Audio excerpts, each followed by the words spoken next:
menjadi momen yang baik untuk semua institusi dan instansi untuk menjalin bersama. Terutama kami di perguruan tinggi juga sedang menjalin kerjasama dengan beberapa perguruan tinggi baik negeri maupun swasta. Di beberapa instansi non pendidikan juga kita sedang mulai melakukan pertemuan. Sekilas saya sampaikan tentang kampus Uniwara. Selamat datang Bu Wakil, Wakil Rektor 3 Ibu, dan Mbak Diana itu Kepala Biro Administrasi Umum. Kampus Uniwara itu dulu namanya STKIPPG Pasuruan. Orang Pasuruan itu dikenalnya dengan IKIP Pasuruan. Dan tahun 2020 ini berubah bentuk menjadi universitas dengan penambahan Fakultas Teknologi dan Sains.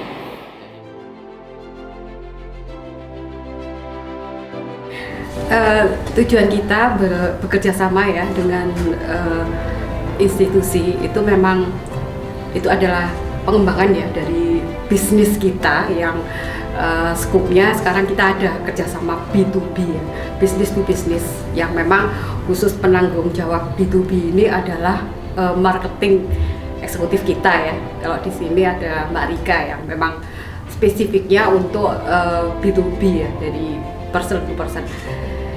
Intinya tidak lain adalah tujuan untuk saling bersinergi. Karena selama ini kan Pegadaian sendiri kalau kita tidak memperkenalkan diri di masyarakat juga tidak akan tahu apa dan manfaat Pegadaian. Tapi dengan adanya kerjasama ini diharapkan bisa bersinergi, Pegadaian juga memberikan fungsi kepada masyarakat dan istilahnya kita pun dapat istilahnya masukan juga dari kampus, ya seperti itu.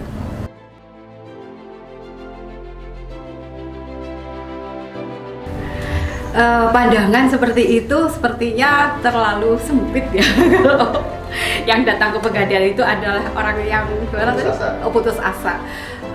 Sepertinya tidak seperti itu, karena kalau kita melihat dari riwayat ya, seperti saya sampaikan tadi bahwa Pegadaian itu sudah lahir sejak zaman VOC ya, yang intinya betul-betul sangat membantu masyarakat. Kenapa sampai sekarang pun masih eksis?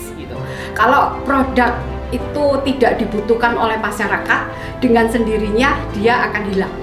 Tapi karena produk itu betul-betul memberi manfaat kepada masyarakat, alhamdulillah sampai sekarang, sampai usia hampir 120 tahun, itu kita masih bisa eksis. Karena produk itu pun masih dibutuhkan.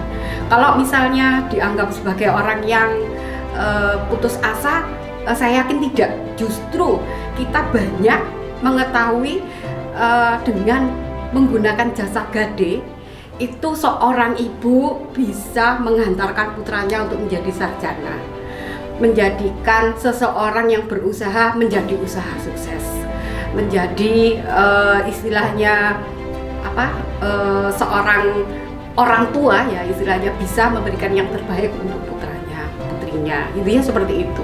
Jadi fungsi itu masih ada. Katakanlah misalnya hari ini anak kita butuh kuliah. Kalau misalnya tidak ada Pegadaian ya, mungkin kalau dari bank katakanlah untuk pinjam 2 juta ya bagi seorang ibu mungkin kangelan, atau mungkin 6 juta lah seperti itu kalau kita lagi bayar semesteran gitu lah Mas. Kebetulan dia punya cincinnya disekolahkan dulu, dia dapat uang untuk membayar kuliah ya, itu bisa dimanfaatkan untuk biaya putra-putrinya. Dan kita sendiri sebagai orang tua untuk menyelesaikan pinjamannya itu pun bisa dicicil dan dia tidak merasa berat sampai putra-putrinya tuh lulus kuliah, bekerja, cincinnya tetap aman disimpan di rumah dan itu bisa memberikan manfaat.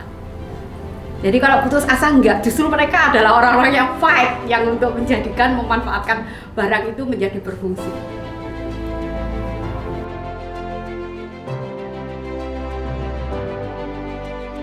Untuk program Pegadaian saat ini banyak sekali. Kalau masalah produknya itu lebih dari 25 produk ya. Dan kita tidak bisa menjelaskan one by one gitu ya.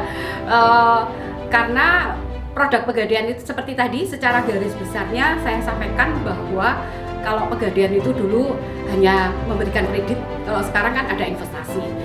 Dan masalah produk Pegadaian itu untuk sekarang gade saja. Dengan satu stup gade yang dulu itu orang itu gade datang bawa barang terus dapat uang, itu sekarang bentuknya macam-macam. Ada namanya gade KCA, istilahnya yang biasa, yang rutin jatuh temponya 4 bulan. Ada yang namanya gade fleksi. Gade fleksi itu orang bisa menentukan, saya cuma butuh duitnya 1 bulan saja, nggak mau yang 4 bulan. Saya mau butuh duitnya 2 bulan saja, nggak mau 4 bulan, boleh juga. Atau juga model gade KCA prima misalnya, yang bunganya 0% untuk pinjaman 500 ke bawah. Itu jadi pinjaman itu banyak. Ada lagi gade tabungan emas. Jadi kalau misalnya dia kemarin sudah punya tabungan emas, dia tidak mengembalikan atau menjual gitu ya, misalnya tidak menjual kembali kepada Pegadaian istilahnya, tapi dia gade tabungan emas. Intinya dia pinjam dulu dengan tabungannya dia, begitu dia bisa dapat uang, dia bisa mengembalikan. Intinya nilai yang didapat itu kalau katakanlah saya kemarin nabung seharga 700.000, terus sekarang sudah harga 800. Kalau saya jual, mungkin saya dapat seolah-olah dapat untung, kemarin harga 700, sekarang 800, saya sudah bati 100 gitu ya. Itu secara apa ya? Secara fisiknya seperti itu, tapi seyogianya kita rugi. Karena apa? Begitu kita membeli emas lagi nggak boleh di harga 800, minim sudah harga beli paling tidak 825. Makanya inilah untungnya ada gade tabungan emas. Itu dari skip gade. Belum lagi ada yang namanya krasida. Krasida itu orang yang gade tapi saya mau ngangsur tiap bulan rutin gitu. Jadi nggak jangka waktu 1 periode, tapi dia 1 bulan saya mau ngangsur sesuai kemampuan saya sekian. Bisa diambil 1 tahun sampai 3 tahun misalnya, seperti itu. Itu namanya krasida. Ada lagi yang namanya kredit mikro. Mikro ini juga banyak pilihannya. Jadi ada yang kreasi yang kita pakai agunan BPKB. Jadi kalau punya BPKB di rumah 2-3 cuman di lemari, bisa dimanfaatkan kalau kita punya usaha dengan pemberian kredit usaha di Pegadaian. Yang bunganya juga murah ya, kurang lebih sekitar 1%-an ya, seperti itu. Dan ini BPKB motor juga bisa, BPKB mobil juga bisa. Ada juga namanya kayak seperti mikro ini pilihannya juga banyak, tidak hanya yang biasa pakai BPKB dan seperti itu aja, tapi juga pilihan misalnya dia UMI ya, yang UMI itu yang kecil. Jadi misalnya kreasi mikro misalnya itu kecil, jadi dia pinjamannya maksimum 10 dan dia bisa bunganya lebih murah daripada yang kreasi biasanya. Selain itu untuk saat ini Pegadaian juga mempunyai usaha di bidang pembiayaan. Pembiayaan ini diantaranya adalah pembiayaan sepeda motor, mobil, itu bisa lewat Pegadaian yang namanya produk amanah. Dan juga selain itu Pegadaian juga mempunyai pembiayaan pemberangkatan ibadah haji. Yang sekarang sedang masih menjadi pilot project itu ada namanya Arum Safar ya. Jadi orang umroh nanti dibiayai lewat Pegadaian. Itu ya seperti itu. Jadi itu untuk pembiayaan, juga pembiayaan emas, pembelian logam mulia ya, yang bisa diangsur ataupun belinya secara tunai bisa, secara kredit bisa, secara arisan bisa. Jadi programnya sangat banyak Pak. Mungkin itu yang bisa kami sampaikan untuk produk-produknya.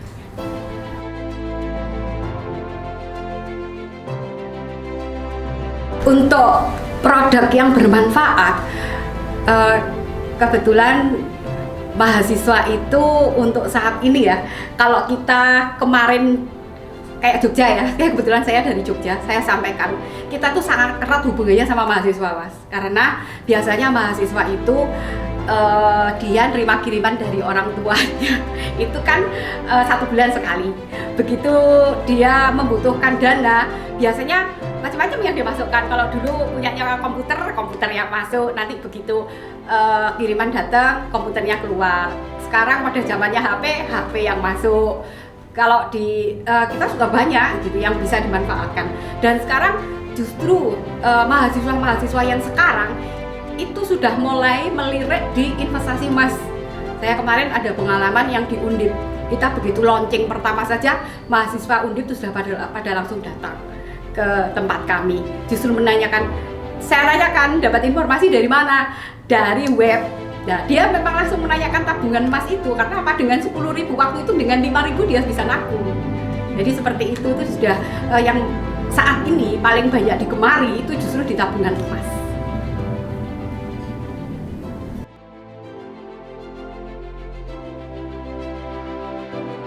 Boleh, tapi ada catatannya. Karena sejak tahun 2010 itu ada aturan mengenai surat edaran yang intinya kita larangan untuk mengeluarkan data penelitian.